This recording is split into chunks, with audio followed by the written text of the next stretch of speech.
Aku cuma ibu muda biasa, ditinggal mati suami, berjuang sendiri demi anakku yang baru 5 tahun. Siapa sangka, nasib membawaku bekerja di rumah seorang sultan, kaya dari Arab. Awalnya kupikir ini penyelamatanku, tapi makin lama, tadapop, matanya, perhatiannya, semua terasa aneh. Aku mulai takut, seolah ada sesuatu yang disembunyikannya. Tapi di akhir semua ini, aku justru harus memilih, bertahan dalam hidupku yang sederhana, atau menerima bantuan yang tulus dari orang yang sejak awal malah membuatku ketakutan. Namaku Siska, usia 29 tahun, janda dengan seorang anak laki-laki berusia 5 tahun, yang kini jadi satu-satunya alasanku bangun pagi dan bertahan hidup di dunia ini. 5 tahun lalu, hidupku jauh berbeda. Aku seorang ibu rumah tangga sederhana. Tapi suamiku, Doni, bukan orang kaya. Tapi dia laki-laki yang penuh tanggung jawab. Kerjanya sebagai sopir pribadi, cukup untuk sekadar makan 3 kali sehari, dan membiayai persalinan anak pertama kami. Aku tak pernah mengeluh, bahkan meski rumah kontrakan kami bocor saat hujan deras turun. Namun semua hancur dalam semalam. Hari itu, Doni mengantar bosnya keluar kota. Katanya hanya sehari, tapi aku justru mendapat kabar dari polisi. Doni meninggal kecelakaan di tol. Aku masih ingat jelas suara petugas itu di telepon. Datar, tanpa emosi. Sementara aku, dengan Reno yang masih bayi di gendongan, berlutut menangis sepanjang malam. Setelah pemakaman, hidup terasa semakin berat. Tabungan kami yang sedikit, hanya cukup untuk biaya hidup 3 bulan. Aku mencoba bekerja apa saja, dari menjahit sampai jualan gorengan, tapi hasilnya tak seberapa. Aku bahkan nyaris putus asa ketika tetanggaku Bu Nur datang membawa kabar. Ada seorang pria Arab kaya raya yang tinggal tidak jauh dari sini, sedang mencari asisten rumah tangga.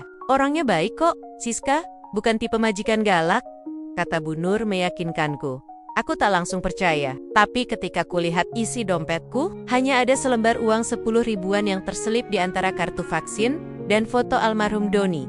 Aku tahu aku tak punya pilihan. Esok harinya, aku memberanikan diri melangkah ke rumah besar yang disebut Bu Nur. Rumah itu bukan sekadar besar, tapi megah luar biasa. Pagar tinggi berlapis cat hitam mengkilap, dengan kamera CCTV di sudut-sudutnya. Halamannya luas, penuh tanaman hijau tertata rapi. Di tengah taman, ada air mancur yang airnya terdengar gemericik bahkan. Sebelum aku mengetuk pintu, deg-degan. Itu perasaan pertama yang muncul. Jantungku berdebar cepat saat seorang pria tinggi dengan pakaian formal membukakan pintu. Dia mengenalkan diri sebagai Omar, asisten pribadi tuan rumah. Bahasanya campuran Indonesia logat Timur Tengah, agak kaku tapi tetap sopan. Aku duduk di ruang tamu yang lebih mirip lobi hotel bintang 5, dengan sofa kulit coklat tua dan lampu gantung kristal berkilauan. Tak lama, pria itu datang. Majikanku Faris. Aku tak tahu harus menatap kemana ketika pertama kali melihatnya. Tingginya hampir 2 meter. Kulitnya kecoklatan, dengan janggut rapi, menghias dagu. Sorot matanya tajam, tapi senyumnya, entah kenapa membuatku gugup, bukan nyaman. Dia tak bicara banyak waktu itu, hanya bertanya beberapa hal. Punya pengalaman, bersih-bersih, bisa masak, anakmu umur berapa? Aku menjawab sejujur-jujurnya. Faris kemudian menatapku lama, sangat lama, sebelum akhirnya mengangguk pelan dan berkata, besok kamu bisa mulai. Saya akan beri kamar sendiri. Semua kebutuhan anakmu saya tanggung. Aku pulang hari itu dengan perasaan campur aduk. Di satu sisi, lega karena akhirnya ada pekerjaan yang cukup untuk membayar kontrakan dan membeli susu Reno. Tapi di sisi lain, ada kegelisahan yang entah kenapa tak bisa kujabarkan dengan kata-kata. Faris terlalu ramah, tapi bukan ramah yang wajar. Cara dia memperhatikanku saat aku bicara, seakan menelanjangi setiap kata yang keluar dari mulutku, membuatku tidak nyaman. Besok paginya, aku datang bersama Reno. Rumah itu memang menyediakan kamar untuk kami berdua. Kamarnya luas, jauh lebih nyaman daripada kontrakan yang sempit. Reno langsung senang, meloncat-loncat di atas kasur besar, dengan sprei putih bersih yang wangi seperti laundry hotel. Hari pertama bekerja, tugasku tidak sulit. Membersihkan ruang tamu, merapikan ruang kerja, Faris menyiapkan sarapan. Semua sudah diatur oleh para pekerja lain. Aku hanya perlu ikut ritmenya. Namun ada satu hal yang membuatku merasa aneh. Setiap aku melirik ke arah Faris, dia selalu menatap balik dengan pandangan yang sulit kutafsirkan. Apakah dia sekadar mengawasi atau ada sesuatu yang lain? Malam itu, setelah Reno tidur, aku duduk di tepi ranjang sambil memandangi layar ponsel yang hanya bisa kugunakan untuk menghubungi Bu Nur. Aku tidak punya banyak teman untuk bercerita. Satu-satunya orang yang biasanya jadi tempatku menumpahkan semua cerita sudah tak ada lagi. Aku menarik napas panjang dan mencoba menenangkan diri. Ini hanya perasaanku saja, pikirku. Dia kan majikan, wajar kalau memperhatikan pekerjanya. Tapi, firasatku tetap saja tidak bisa kubungkam sepenuhnya. Ada semacam tekanan batin yang tak bisa kujelaskan kepada siapapun. Setelah 3 hari bekerja, aku mulai menyadari detail-detail lain yang sebelumnya luput dari perhatian. Faris sering muncul di tempat yang sama saat aku membersihkan. Kalau aku di dapur, dia entah kenapa juga duduk membaca koran di meja makan. Kalau aku menyapu taman, dia berdiri di balkon atas sambil mengawasi. Semua sikapnya tidak ada yang tereng-tereng dan kasar. Bahkan, beberapa kali dia menyapaku sambil tersenyum tipis dan menanyakan kabar Reno. Tapi entah mengapa, aku justru merasa semakin tidak nyaman. Yang paling membuatku merinding adalah ketika aku selesai mencuci piring dan menoleh ke arah pintu. Dapper, aku mendapati Faris berdiri di sana. Hanya diam, memperhatikan. Tatapannya tajam, menusuk tapi penuh teka-teki. Tak ada satu kata pun yang dia ucapkan sebelum akhirnya berbalik dan pergi begitu saja. Aku mulai menyadari bahwa rumah megah ini, meskipun penuh dengan lampu mewah, taman indah, dan pelayanan lengkap, terasa semakin dingin bagiku. Ada hawa yang tak terlihat tapi perlahan-lahan membuatku sesak. Setiap malam aku tidur memeluk Reno erat-erat, berharap bahwa semua ini hanya kekhawatiranku yang berlebihan, tapi jauh di dalam hati kecilku. Aku tahu bahwa ini baru permulaan. Pagi pertama tinggal di rumah Faris sebenarnya berjalan tenang, setidaknya di permukaan. Aku bangun lebih awal dari biasanya, memandikan Reno, lalu membawanya ke ruang makan yang luas, dengan meja kayu panjang mengilap, dan kursi-kursi empuk yang tampak nyaris tak pernah diduduki. Para pekerja lain sudah sibuk menyiapkan sarapan, tapi suasana tetap saja terasa dingin. Tatapan mereka tidak seperti tatapan teman kerja, melainkan seperti orang yang sudah lama memendam jarak. Ada bisik-bisik yang tak sempat kudengar jelas. Seakan aku orang asing yang tiba-tiba masuk ke dunia mereka. Reno seolah tidak peduli. Ia duduk di kursi besar, memakan roti dengan selai coklat, dan tersenyum polos ke arahku. Melihat wajahnya saja cukup untuk membuatku bertahan 1 hari lagi. Aku mencoba meyakinkan diri. Mungkin mereka hanya butuh waktu beradaptasi denganku. Hari itu aku membersihkan ruang kerja Faris. Ruangannya penuh buku-buku berbahasa Arab dan pajangan yang tak cute. Di pojok, ada sebuah globe tua dengan ukiran emas. Aku melirik rak bukunya, lalu berhenti di satu figura foto. Faris bersama seorang wanita cantik, berkulit cerah, mengenakan kerudung. Wajahnya tampak sendu. Aku tak bisa menahan rasa penasaran. Siapa dia? Istri Faris. Kenapa tak pernah ada cerita tentang perempuan itu dari Bu Nur? Sebelum aku sempat menebak lebih jauh, suara berat Faris mengejutkanku dari belakang. Itu istriku, sudah lama meninggal, katanya pelan. Aku menoleh cepat. Tak menyangka dia ada di situ. Senyum tipis terlukis di bibirnya. Lanjutkan saja, kerjamu. Lanjutnya.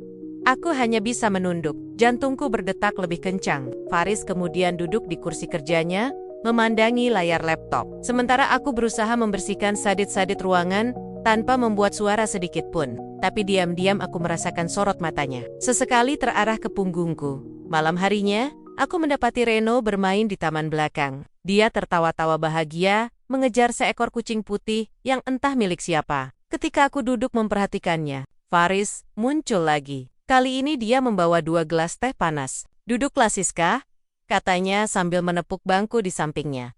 Aku ragu-ragu, tapi akhirnya duduk juga. Anakmu lucu sekali. Senang melihat dia bahagia. Seperti mengingatkanku pada sesuatu yang hilang, aku tak tahu harus menjawab apa. Pembik, itu terasa terlalu pribadi. Terlalu cepat, apalagi caranya memandangku. Aku merasa tidak nyaman. Saat aku hendak berdiri, Faris berkata, "Kamu betah di sini. Kalau ada yang membuatmu tidak nyaman, bilang saja. Semua stafku sudah kuberitahu.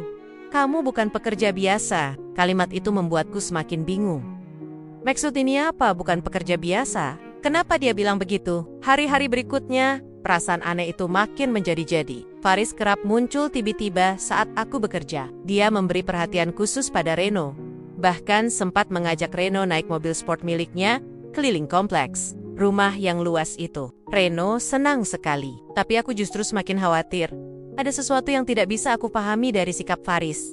Dia baik, tapi terlalu dekat. Perhatian yang dia berikan bukan sekadar perhatian majikan kepada pekerja. Ada ketertarikan, aku bisa merasakannya, dan tatapan para staf rumah yang lain. Seolah mereka tahu sesuatu yang tidak aku ketahui. Aku mulai sulit tidur. Setiap kali pintu kamarku berbunyi karena angin sekalipun, aku langsung terjaga. Ada kegelisahan yang terus menggerogoti pikiranku. Aku harus berhati-hati. Aku harus jaga Reno baik-baik. Dan di sudut hati yang paling dalam, aku mulai bertanya, apakah aku telah membawa anakku masuk ke dalam rumah yang salah? Pagi ini, aroma kopi dari dapur menyambutku lebih dulu. Aku bangun lebih awal dari biasanya. Malamku terasa panjang, tidurku hanya gelisah. Pikiranku meliang-liang memikirkan sikap Faris yang semakin hari semakin sulit kutebak. Aku ingin bersikap biasa saja, profesional sebagai pekerja, tapi hatiku terusik. Aku melirik Reno yang masih tidur pulas, wajahnya damai sekali. Melihatnya seperti ini, membuatku harus tetap kuat. Aku turun ke dapur, mulai mengelap meja makan yang besar itu. Namun, langkah kaki di belakangku membuatku membeku. Ketika aku menoleh, ternyata Faris sudah berdiri di sana, dengan penampilan rapi dan wangi parfum kayu manis yang samar. "Kamu sudah bangun? Pagi sekali," katanya sambil tersenyum. Aku hanya mengangguk kecil, lalu melanjutkan mengelap meja. Tapi dia tetap berdiri, memperhatikanku dari jarak yang terlalu dekat. Nafasku tercekat. Entah kenapa, aku merasa dia sengaja mengulur waktu, hanya ingin melihatku lebih lama. Sejak saat itu, tatapan Faris semakin terasa lain. Dia mulai sering memberiku pujian aneh, seperti, "Kamu tampak cantik hari ini, Siska," atau "Aku senang melihat cara kamu merawat Reno." Pujian itu terdengar tidak pada tempatnya, dan aku hanya bisa membalas dengan senyum kaku. Hari itu juga, Faris memberiku hadiah pertama. Sebuah tas tangan mahal. Dia memberikannya tanpa banyak kata, hanya berkata, "Ini untukmu. Aku pikir kamu membutuhkannya." Aku menolaknya secara halus, tapi Faris bersikeras meninggalkannya di meja dapur.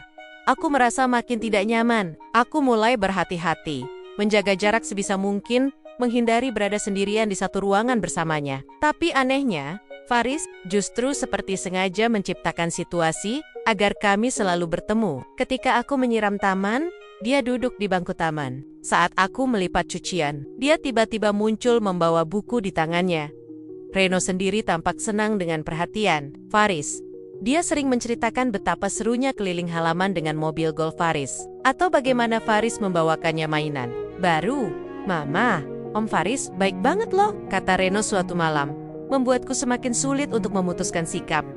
Aku mulai bertanya-tanya kepada para staf lain, tapi jawaban mereka semua hanya penuh senyum yang tidak menjawab. Mereka seperti menyembunyikan ada jarak yang tak kasat mata tapi jelas terasa. Malam itu, aku tidak bisa tidur. Aku duduk di kursi dekat jendela, memandangi taman yang diterangi lampu taman yang redup. Pikiranku bercampur aduk. Aku merasa seperti ada yang mengawasi sepanjang waktu. Faris, sikapnya terlalu baik, tapi terlalu aneh. Perhatian yang tidak biasa, tatapan yang terlalu lama, dan hadiah-hadiah yang mulai dia tinggalkan di kamarku tanpa penjelasan. Aku semakin khawatir pada Reno. Aku tidak tahu apa yang Faris rencanakan. Aku merasa harus bersiap sayap mengambil keputusan sebelum semua ini melangkah terlalu jauh. Namun, jauh di lubuk hati, aku juga merasakan kegelisahan lain. Bagaimana kalau semua ini hanya prasangkaku saja? Bagaimana kalau Faris sebenarnya hanya orang baik yang salah cara menyampaikan perhatiannya? Tapi bagaimana kalau aku salah dan ternyata dia memang punya maksud lain? Kebingungan itu menyesakkan dadaku. Aku mulai sadar, hidupku dan Reno kini seakan sudah masuk dalam bayang-bayang Faris, dan aku tak tahu bagaimana cara keluar darinya. Pagi itu terasa berbeda. Udara di rumah megah ini lebih dingin dari biasanya, entah karena pendingin ruangan yang terlalu kuat, atau karena pikiranku yang sudah tak lagi tenang. Aku berjalan ke dapur dengan kepala penuh kecemasan, mengawasi sekitar, memastikan Faris tidak tiba-tiba muncul di belakangku lagi. Namun ternyata dia sudah lebih dulu menungguku di meja makan. Dengan senyum yang sulit kutebak, dia menyapa. "Selamat pagi, Siska. Duduklah sebentar. Aku ingin bicara." Aku menelan ludah. Aku hanya pembantu di rumah ini. Seharusnya wajar jika majikan ingin berbicara. Tapi, ada sesuatu dalam nada bicaranya yang membuatku ingin segera pergi. Namun aku tak punya alasan.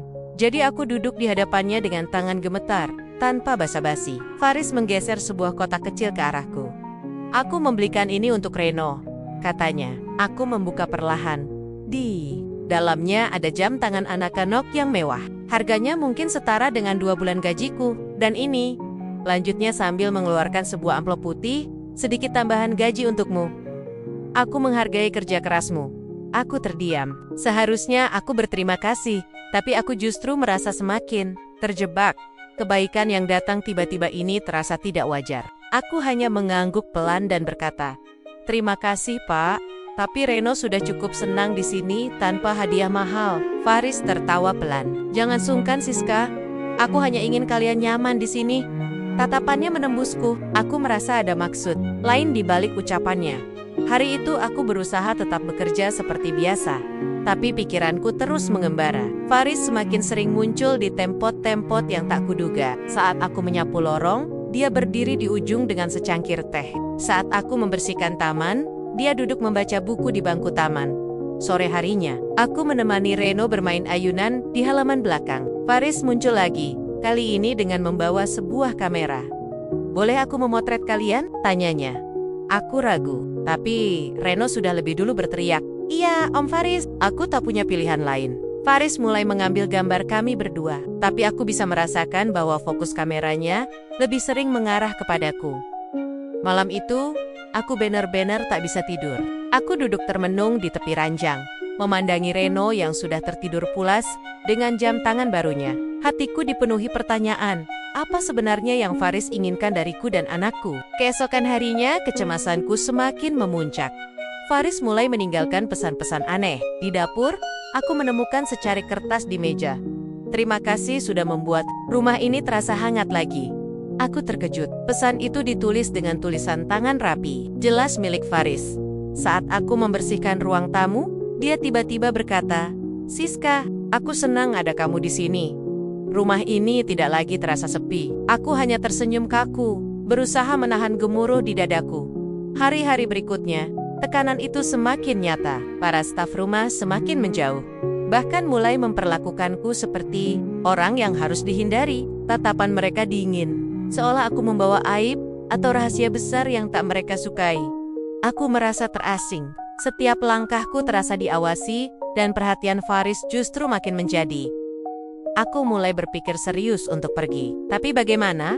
Aku tak punya tabungan cukup. Reno sudah telanjur betah di sini. Malam menjelang, dan aku memeluk Reno lebih erat. Aku tahu, aku harus segera mengambil keputusan. Tapi ketakutanku justru semakin besar. Di dalam rumah megah yang penuh dengan kemewahan ini, aku merasa semakin kecil dan semakin terjebak.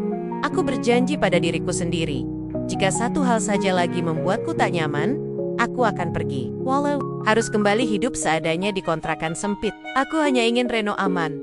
Dan aku tak tahu bahwa titik awal kecemasan ini hanyalah permulaan dari badai yang lebih besar. Hari itu aku bangun dengan firasat buruk. Rasanya seperti ada sesuatu yang menekan dadaku sejak semalam. Reno masih terlelap, memeluk boneka kecilnya. Aku menatap wajah polosnya dan berkata dalam hati, "Mama harus melindungimu." Apapun yang terjadi di luar, suasana rumah tetap sunyi seperti biasa. Tapi bagi telingaku yang gelisah, kesunyian itu terasa menakutkan. Saat aku melangkah ke dapur, Omar, asisten pribadi Faris, memberiku tatapan yang sulit diartikan. Seolah ada sesuatu yang dia tahu, tapi sengaja tidak diucapkan. Aku melanjutkan tugasku, mencoba tetap tenang, meski pikiranku sudah penuh dengan kekhawatiran. Tapi ketenangan itu hancur ketika sore hari Faris memanggilku secara khusus. "Temani, aku makan malam-malam ini, Siska. Hanya kita berdua," katanya datar. Tapi mata itu penuh isyarat yang membuatku gugup.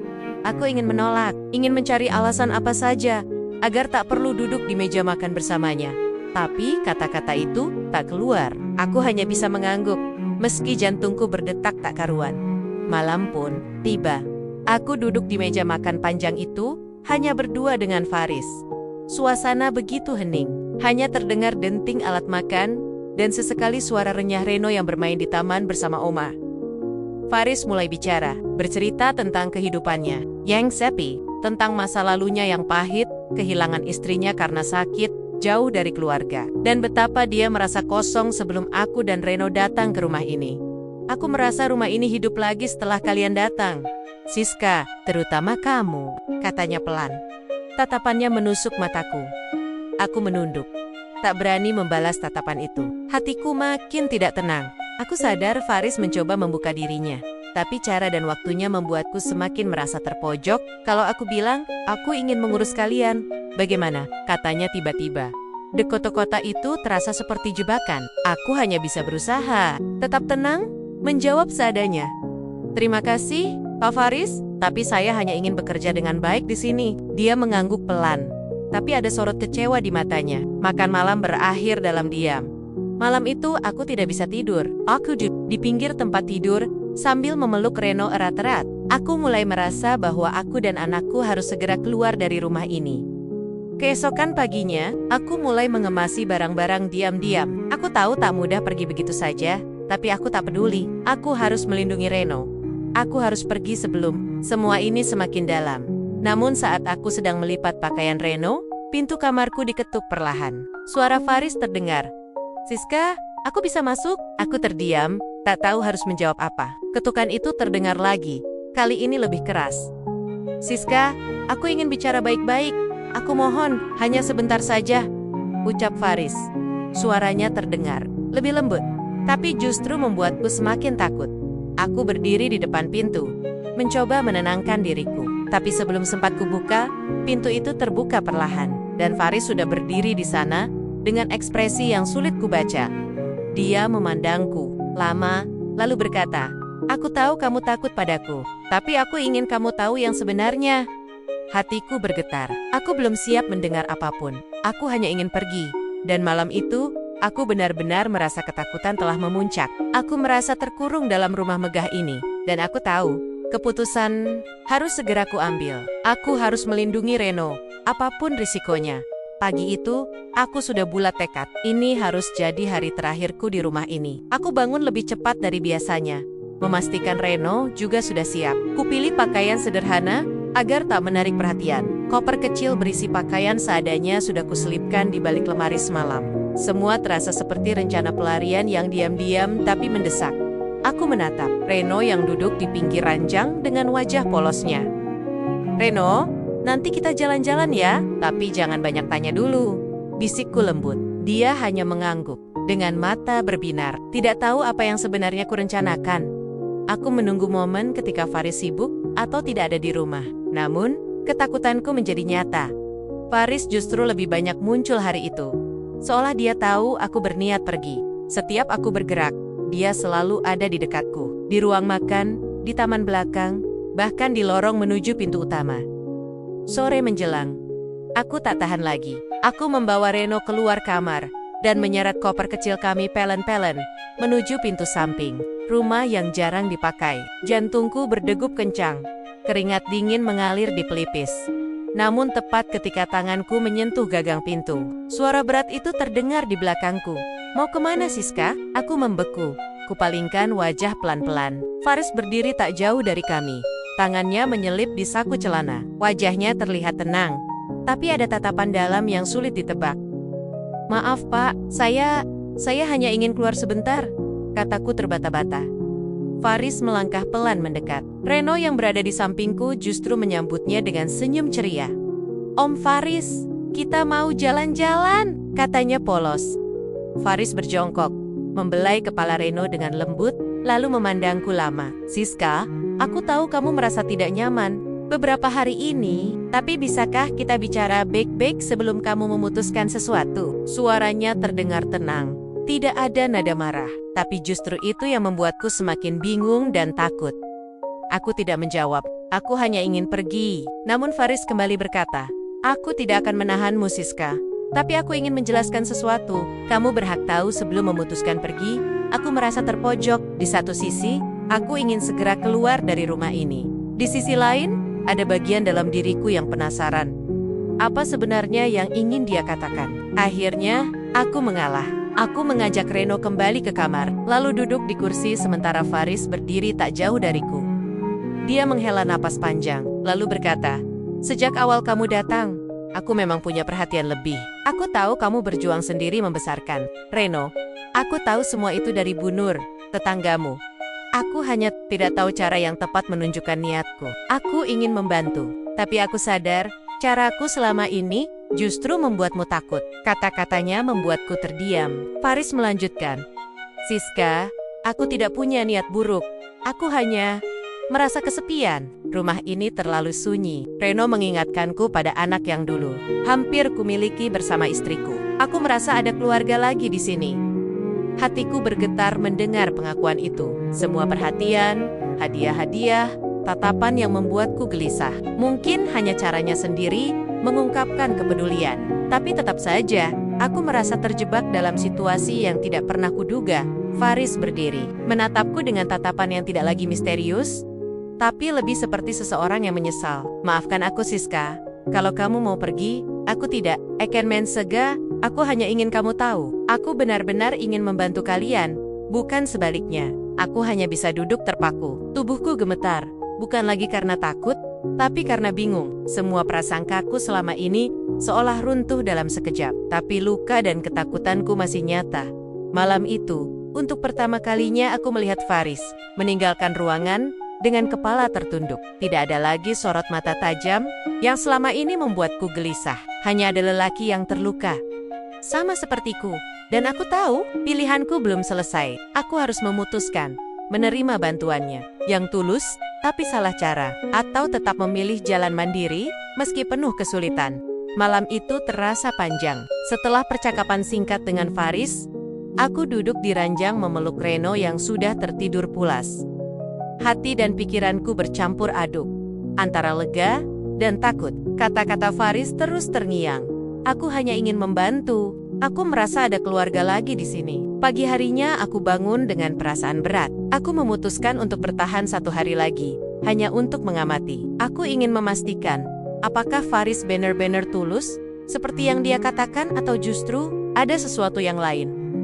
Sepanjang hari itu, aku memperhatikan sikap Faris dengan seksama. Dia tidak lagi muncul tiba-tiba saat aku bekerja. Dia juga menjaga jarak, seperti ingin memberiku ruang. Tapi justru sikapnya yang baru ini membuatku semakin penasaran. Sore hari, Oma datang ke dapur saat aku sedang membersihkan meja.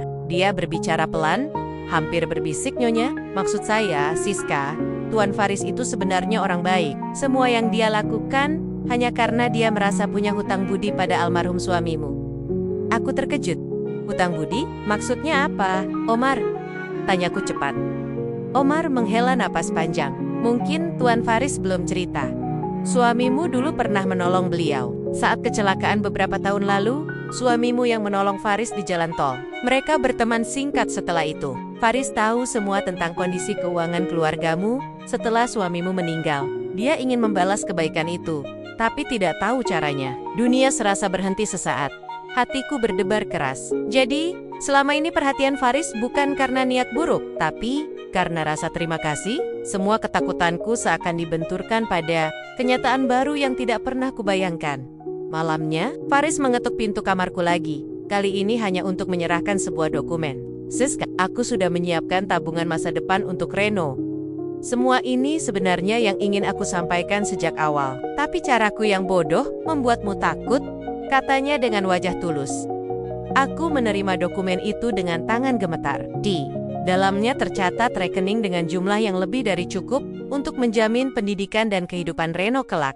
Aku duduk terpaku lama sekali setelah dia pergi. Semua pikiran burukku selama ini runtuh satu persatu, tapi luka dan ketakutan yang sempat tumbuh tidak begitu saja hilang. Aku menatap Reno yang sudah tertidur pulas. Aku menangis pelan di sampingnya. Tenjisen Liga, tapi juga campur aduk. Aku merasa bersalah sudah salah paham, tapi aku juga tidak bisa memaksa hatiku untuk langsung tenang. Dan aku sadar, esok hari aku harus membuat keputusan. Keputusan yang akan mengubah hidupku dan Reno selamanya. Aku harus memilih dengan hati yang jernih, menerima bantuan tulus dari Faris, atau tetap berjalan sendiri dengan segala keterbatasan yang ada. Malam itu, aku akhirnya bisa tidur dengan mata sembab. Tapi setidaknya, tidur yang tenang. Karena aku akhirnya tahu rahasia yang selama ini tersembunyi di balik semua sikap aneh Faris. Pagi itu datang dengan langit yang cerah, tapi hati kecilku justru terasa mendung. Setelah semua yang terungkap semalam, aku berdiri lama di jendela kamar, memandangi taman belakang yang selama ini jadi tempat Reno bermain bersama Faris. Semua kenangan singkat tapi penuh tanda tanya itu kini berputar di kepalaku dengan makna yang baru. Reno bangun dengan senyum lebar, tak tahu apa yang tengah bergolak di hatiku. "Mama, nanti Om Faris main lagi sama kita?" tanyanya polos. Aku mengangguk kecil, berusaha menyembunyikan perasaan campur aduk yang makin berat. Setelah membereskan sarapan, aku mengajak Reno duduk berdua di kamar. Kupeluk dia erat, mencium ubun-ubunnya dalam-dalam. Aku tahu, apapun keputusanku, semuanya demi dia. Siang itu, Faris kembali mengetuk pintu. Tidak ada paksaan dalam nadanya, hanya permintaan sederhana. "Kalau Siska sudah siap, kita bisa bicara." Di ruang tamu, aku akhirnya duduk berhadapan dengan Faris, yang kali ini benar-benar menundukkan dirinya. "Aku tidak meminta apa-apa, Siska," ucapnya dengan nada tenang. "Kalau kamu mau pergi, aku tidak akan menahan. Tapi jika kamu mau tetap tinggal, rumah ini akan menjadi tempat kalian berdua merasa aman. Aku hanya ingin membalas kebaikan Doni, dan aku terlalu kaku untuk menyampaikannya dengan cara yang benar." Aku menatap matanya lama. Sorot matanya berbeda, sekarang bukan lagi tajam dan penuh teka-teki, tapi penuh ketulusan dan penyesalan. Luka di hatiku memang belum sembuh, tapi perlahan aku mulai mengerti. Semua yang kulihat selama ini adalah hasil dari prasangkaku sendiri yang bercampur dengan trauma masa lalu.